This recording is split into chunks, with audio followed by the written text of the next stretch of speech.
तो वृंदावन में एक संत थे, वो रोज सोहनी सेवा करते थे, झाड़ू लगाते थे पूरे वृंदावन में, यत्र तत्र जहां उनका मन करता था उसी कॉलोनी का आज पूरी सफाई करते। सुबह 4 बजे से उनका यही भजन था, यही संध्या थी, यही नाम जप था।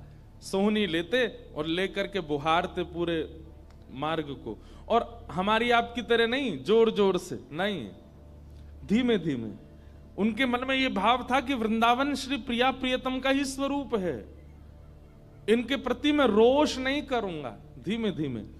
और जब बुहारते थे तो अपने नेत्रों से ध्यान पूर्वक ब्रज की रज को देखते थे, कहीं कोई चिन्ह दिख जाए, कहीं किशोरी जी के चरण रज दिख जाएं, कहीं ठाकुर जी के चरण दिख जाएं। करते करते जब वर्षों बीत गए तो किशोरी जी के मन में भाव आया, हम नित्य रास के लिए वृंदावन में जाते हैं और पूरे वृंदावन को सुव्यवस्थित ये महात्मा करके रखते हैं, और इनकी एक ही अभिलाषा है कि हमारे चरण चिन्ह इनको दिख जाएं। एक दिन किशोरी जी ने उनको अपने चरण चिन्ह का दर्शन कराया। वो चरण चिन्ह देख करके उनके मन में विश्वास हो गया कि हे श्यामा जो चरण चिन्ह है इसका मतलब चरण भी है, और चरण है तो मतलब आप भी हो। जब चरण चिन्ह तक ले ही आई हो तो आप अपने दर्शन भी करा दो। अब अगली उनकी स्थिति हो गई कि अब चरण चिन्ह नहीं, अब तो प्रत्यक्ष किशोरी जी को देखना है। लेकिन हमारे ब्रज की एक परंपरा है कि जब तक किशोरी जी की सखियां अनुमति नहीं देंगी ना, तब तक किशोरी जी के दर्शन नहीं हो सकते। इसलिए ललिता जी को मनाओ, विशाखा जी को मनाओ, यमुना जी को मनाओ, गोपेश्वर महादेव को मनाओ, सखियां जब रीझ जाएंगी तब किशोरी जी से मिलना होगा। वृंदावन रस अलग है। अभी हम 15 तारीख से जो कथा करने वाले हैं वो वृंदावन रस के ही ऊपर है। 15 से लेकर के 18 अप्रैल तक गांधी धाम कच्छ गुजरात में, जहां पर वृंदावन रसामृत पद लिखा गया, वहां उस कथा को आप लाइव सुनना, उसमें वृंदावन रस की ज्यादा चर्चा करेंगे। तो जब तक ललिता विशाखा आदि सखियां अनुमति नहीं देती तब तक किशोरी जी के दर्शन नहीं होते। लेकिन किशोरी जी तो चाहती हैं कि उनको दर्शन दें। तो एक दिन किशोरी जी ने रास करते करते अपना नूपुर वहीं छोड़ दिया, और नूपुर छोड़ करके किशोरी जी निकुंज में चली गई। आप सुबह सुबह जब सोहनी करने आए तो आपको वो नूपुर मिला, और नूपुर देख करके वो आनंदित हो गए। इतना सुंदर नूपुर, ऐसी सुंदर उसकी कलाकृति, इतना हल्का उसका वजन, इतना सुंदर उसका स्वरूप।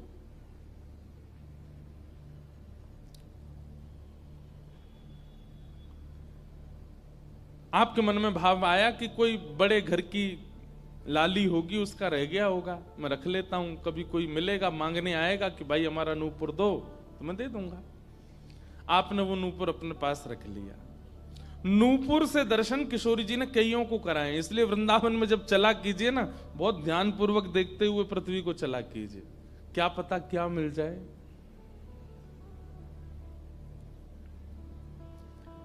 सूरदास जी को भी नूपुर से ही दर्शन हुए किशोरी जी के, और आज इन महापुरुष को भी हो रहे हैं। मुझे नाम स्मृति में नहीं आ रहा है, शायद संभवतः श्याम चरण दास जी नाम था। तो नूपुर को अपने पास रख लिया।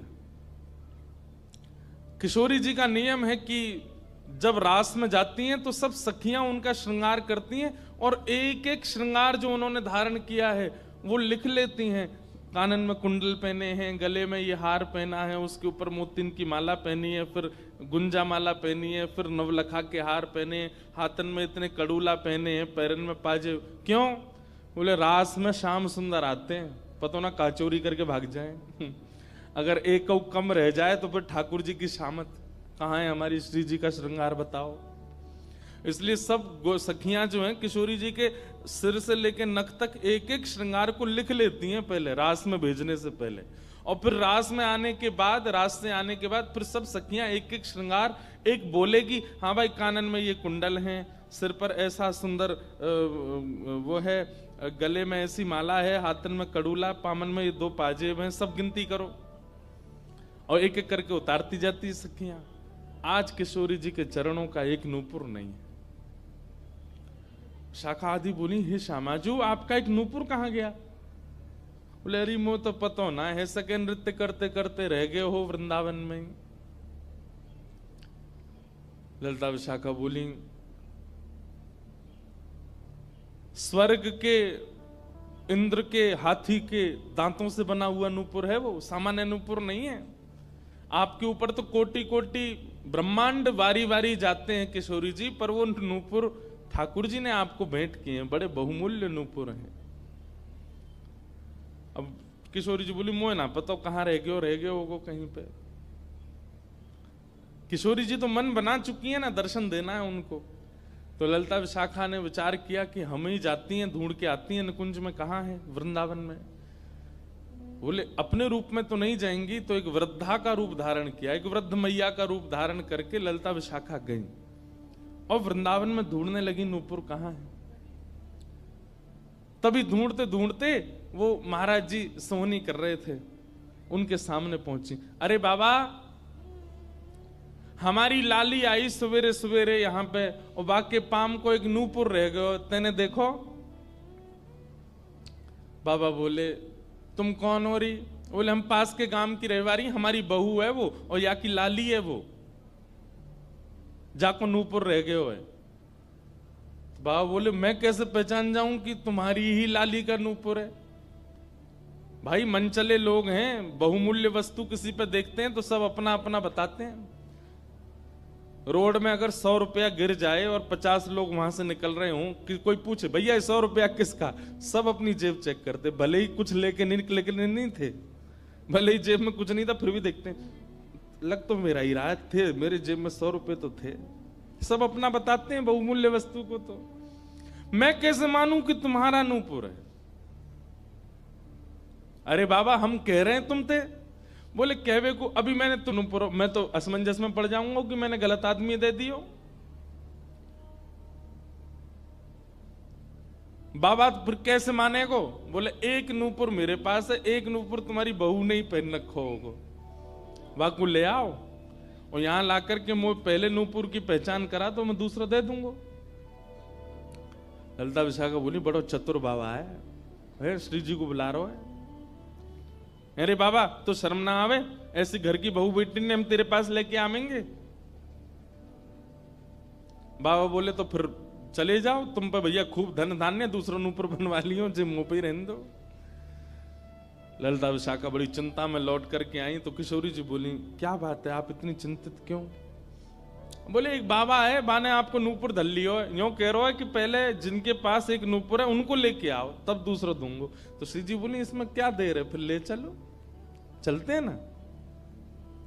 विशाखा जी समझ गई, बोले हे ललिता जी ये सब लीला किशोरी जी कर रही हैं, इनको दर्शन देना है उनको, और हमसे और आपसे स्पष्ट कह नहीं सकती, क्योंकि हम तो फिर सबको परखने लगती है ना कि इसमें कोई दोष तो नहीं, इसमें क्या गुण है। इसलिए किशोरी जी सीधे हमसे नहीं बोल करके और ये लीला कर रही हैं, इनको ले चलो। और किशोरी जी आई वृंदावन, और महात्मा बैठे सोहनी कर रहे थे, और सामने से जैसे ही किशोरी जी को आते हुए देखा, बाबा ले हमारी बहू आ गई, अब नूपुर दे दे, देख या को नूपुर भी वैसा ही है। बाबा बोले मेरी आंख की कमजोर है ने, दूर से दिखना रही, पास लाके हाथ से स्पर्श कराओ। ललिता विशाखा बोली बाबा तो शर्म ना आ रही अपनी बहू को स्पर्श करा में? तो बोले चरण स्पर्श करावे में कहा देर, ले आओ। किशोरी जी समीप गई, जैसी चरण स्पर्श किए अपने हाथों से नूपुर पहना करके लिपट गए चरणों से। हे किशोरी जी, हे श्यामाजू, अब कृपा करो, मैं जानूं ना तो ये दोनों कोई बूढ़ी मैया हैं और ना आप इनकी बहू, आप साक्षात किशोरी और ये ललिता विशाखा है, अब मुंह पे कृपा करो। तो किशोरी जी ने उसी नूपुर से उन महात्मा के सिर पर एक चिन्ह बना दिया, अपने नूपुर का ही चिन्ह बना दिया, और कहा बाबा अब जीवन भर ये छाप आपके मस्तक पर ही रहेगी, मेरे नूपुर की छाप। उन महात्मा के मस्तिष्क पर जैसे हमारे तिलक दिखता है, ऐसे प्रत्यक्ष नूपुर की छाप प्रत्यक्ष सबको दिखने लगी। अब ये तो थी उनके ऊपर कृपा, लेकिन इससे क्या हुआ कि वे महात्मा लौट करके जब अपने आश्रम आए तो उनके गुरुजी ने जब उनके माथे पर देखा तो वो बोले, ए तुमने अपने गुरु के द्वारा दिया हुआ चिन्ह बदल दिया? हमने जो तुमको तिलक दिया तुम वो क्यों नहीं लगाते, ये क्या लगाए घूम रहे हो। तो हाथ जोड़ के निवेदन किया, गुरुजी ये कोई तिलक नहीं है, ये कोई चिन्ह नहीं है, ये तो मेरी किशोरी जी ने कृपा करके अपने नूपुर का चिन्ह मुझे दे दिया है।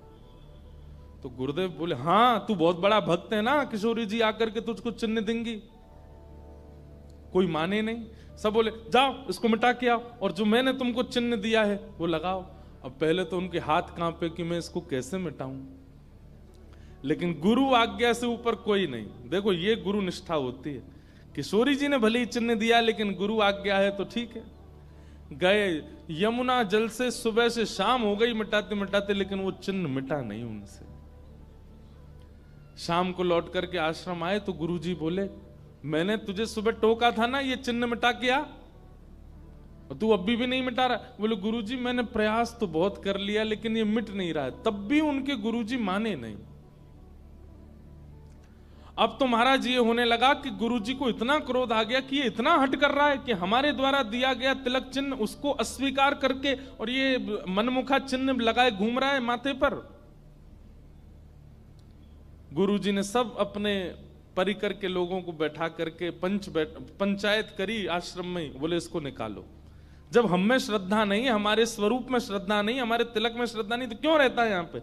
वो रोते रोते बोले गुरुजी मैं सत्य बोल रहा हूं, ये किशोरी जी ने चिन्ह दिया है और मैं खूब प्रयास कर रहा हूं, नहीं तो आप प्रयास कर लीजिए, ये मिट नहीं रहा है। अच्छा अब हमसे चाहता है कि हम तेरे माथे को छू करके मिटाएं, नहीं माने। तब उन्होंने नेत्र बंद करके किशोरी जी का स्मरण किया, हे श्यामाजू मैं किसी को प्रमाणित ये नहीं करवाना चाहता कि आप मुझे मिली हो, पर मेरे गुरु के चित्त में मेरे प्रति अविश्वास आ रहा है, इसके लिए कोई आप लीला करो। तो भगवान के सखा श्री सुबल जी की ये आराधना करते थे। ये जो महापुरुष थे ये ठाकुर जी के सखा सुबल का चिंतन करते थे कि कभी मैं ठाकुर जी से मिलने का मन हो तो सुबल, जैसे भगवान के सखा है ना, तनसुका मनसुका धनसुका मधुमंगल श्रीदामा सुबल, तो ये सुबल का चिंतन करते थे कि सुबल कभी कृपा करेंगे तो मुझे ठाकुर जी से मिला देंगे। ऐसे सखियों का चिंतन करते हैं किशोरी जी की दर्शन करने वाले, और सखाओं का चिंतन करते हैं ठाकुर जी का दर्शन करने वाले। तो इस सुबल का चिंतन करते थे। तो किशोरी जी ने सुबल को बुलाया। सुबल आए, श्यामाजू आज्ञा करो। बोले आपको हमारा एक काम करना है। एक महात्मा पर हमने कृपा करके उसको अपने नूपुर का चिन्ह दिया है और उनके गुरुदेव को विश्वास नहीं हो रहा कि ये चिन्ह हमने दिया है, इसलिए वो आपकी आराधना करते हैं, आपको बहुत बचते हैं। आप जाकर के हमारी तरफ से ये प्रमाण दे दो कि हमने चिन्ह दिया, क्योंकि उस सभा में कई लोग ऐसे हैं जिनको मेरे दर्शन का अधिकार नहीं है और मैं तो जाना चाहती हूं पर ये ललिता विशाखा मुझे जाने नहीं देंगी, इसलिए आप जाकर के वहां प्रमाणित कर दो कि ये चिन्ह मैंने दिया है। तब भगवान के सखा सुबल साक्षात उस आश्रम में प्रकट हो गए और प्रकट होकर के जैसे देखा दिव्य देह, दिव्य तनु, दिव्य तेज निकल रहा है, सबने प्रणाम किया। बोले कि ये आपका परिचय। बोले मैं भगवान का सखा सुबल हूं। देख करके सबने बोले आप कैसे आए। बोले हे गुरुदेव आप अपने शिष्य पर इतने रोष कर रहे हो, ये चिन्ह ये किशोरी जी ने ही इनके माथे पर पधराया है, आप इनके ऊपर नाराज मत हो। अब सुबल प्रमाणित करके चले गए। अब क्या हुआ, गुरु जी को आत्मग्लानि होने लगी। बोले मैं गुरु हूं और मेरे चेला को ठाकुर जी मिल गए, श्री जी मिल गई और मुझे विश्वास नहीं हुआ। तब गुरु जी ने अपने गुरुजनों को, अपने श्रेष्ठ जनों से जाकर के कहा कि मुझसे अपराध बना है। ठीक है, गुरु शिष्य के ऊपर क्रोध कर सकता है, उसका कोई दंड नहीं होता, पर किशोरी जी के द्वारा कृपा की गई, मैंने उस पर प्रश्न चिन्ह उठा दिया, इसका तो मुझे दंड मिलना चाहिए। तब सब रसिक जनों ने विचार किया, बोले इसका क्या दंड दें। तो बोले आप एक काम कीजिए, दंडोत्सव कीजिए। दंडोत्सव। बोले दंडोत्सव में क्या करना है। बोले आज तक जितनी तुम्हारे पास जमा पूंजी है सब संतों की, भक्तों की सेवा में लगा करके और आनंद से सुंदर भंडारा करो, सुंदर नाम संकीर्तन करो, सुंदर अपने घर पर एक उत्सव रखो और उसमें जितने महापुरुष आए सबको दंडवत प्रणाम करते करते सबसे क्षमा मांगो और फिर जब सब तुम्हारा धन संपत्ति अब तक जितनी कमाई वो सब संतों की सेवा में लग जाए, फिर उन संतों से कृपा प्रसादी मांगो कि आप सब मुझे क्षमा कर दो। इस प्रकार से दंडोत्सव करो। तो जिन्होंने ये भाव कहा है उनको ये दंडोत्सव करना है। दंडोत्सव मतलब अब पूरे जीवन की जमा पूंजी तो खर्च नहीं कर पाओगे, पर हां पिछले 3-4 साल में जो जमा कर रखा है प्रयास करो उससे। पंढरपुर में वारी जाती हैं, हमें भैया बता रहे थे अपने जो जिनके साथ हम घूम रहे थे कल, कि यहाँ वारी जाती है, यहीं से जाती है श्री पंडरीनाथ भगवान की वारी में इतने सारे वैष्णव जाते हैं, उनकी सेवा में लगा दो। वृंदावन जाके कुछ लगाया, पंढरपुर में लगा दो, गोवर्धन में लगा दो, और सुंदर अपने घर पर एक ठाकुर जी का उत्सव करके किसी श्रेष्ठ को वृंदावन से बुला करके उनका सुंदर संकीर्तन करवाओ, कथा करवाओ, 2-3 दिन का ही कोई उत्सव रखो। इस प्रकार से अपनी वो जमा पूंजी संत वैष्णवों की सेवा में खर्च करके भंडारा करा के जितनों से मिलो सबसे क्षमा मांगो। वारी निकलती है आषाढ़ी एकादशी पर, इतने सारे वैष्णव जाते हैं पंढरपुर दर्शन करने, मार्ग पे खड़े होकर सबको शरबत पिलाओ और जो जो शरबत पिए उससे क्षमा मांगो, मुझे क्षमा कर दो, मुझसे अपराध बना है, मैंने कंठी पहनने के बाद भी मांस का सेवन किया, मैंने मद्य का सेवन किया, मैंने ऐसा किया, ये क्षमा मांगो। असंख्य भक्त एक साथ जब आपको क्षमा करेंगे तब आपका ये अपराध पूर्ण होगा। इसी को कहते हैं दंडोत्सव। तो फिर कथा पूरी करें। वो महाराज जी को सब लोगों ने कहा तुम दंडोत्सव करो, तो उन्होंने कहा ठीक है, मैं अगले 7 दिन के लिए दंडोत्सव करूंगा।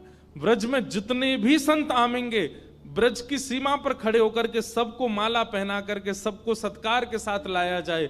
आश्रम में उनकी रहने की सुंदर व्यवस्था, प्रसाद की व्यवस्था, और नाम संकीर्तन अखंड चले 24 घंटा 7 दिन तक, और खूब भंडारा चले, और जितने महापुरुष आए सबसे क्षमा मांगनी। तो जब ये दंडोत्सव का बात हुई तो गुरु जी ने दंडोत्सव लिया, और चेला बेचारे जिनको किशोरी जी ने चिन्ह दिया था वो मन में सोचने लगे ये क्या हो रहा है, मेरे कारण मेरे गुरुजी को दंडोत्सव करना पड़ रहा है। तो उन्होंने अपने गुरुदेव के सामने प्रणाम करते हुए अपनी झोली फैला के कहा गुरुजी मुझे एक भिक्षा दे दो। तो क्या चाहिए? बोले जो दंडोत्सव आप करना चाह रहे हैं वो मुझे करने दीजिए, आप विराजिए, आपकी जगह मैं करूंगा, मैं शिष्य हूं आपका। तो बोले नहीं नहीं, अपराध हमने किया तो तुम क्यों करोगे? बोले गुरुजी बस यही कृपा चाहिए। तब बड़े संतों ने मिलकर के सबने कहा कि भाई देखो शिष्य कर सकता है, अगर इनकी इच्छा है तो ये करने दो। तो फिर गुरुजी का दंडोत्सव उन्होंने ही किया जिनको चिन्ह किशोरी जी ने प्रदान किया था, दंडोत्सव मनाया। इस प्रकार भैया जिनसे ये अपराध बन जाता है ना, कभी कंठी माला पहनने के बाद अपराध बन जाता है, किसी वैष्णव के प्रति कुभाव बन जाता है, किसी तीर्थ में जाकर के कोई पाप बन जाता है, उनको ये सब दंडोत्सव करने चाहिए। अपनी कोई पैसा खर्च कराने के लिए नहीं कह रहे हम, लेकिन हाँ जितना हो सके वैष्णवों की सेवा करके, अब चाहे वो धन लगा के करनी पड़े, चाहे तन से करनी पड़े, चाहे मन से करनी पड़े। पर लोग बड़े कंजूस हैं आजकल। बोले कि महाराज जी आपने मन से सेवा भी तो कही है, कोल्हापुर में बैठे बैठे आंख बंद करके यहीं संतों की सेवा कर देंगे, इनके पाम पूछ दिए, 5000 रुपये हमने दक्षिणा में दे दिए, ले खर्च भी नहीं हुए, मन से सेवा भी हो गई। तो इसलिए दंडोत्सव करो।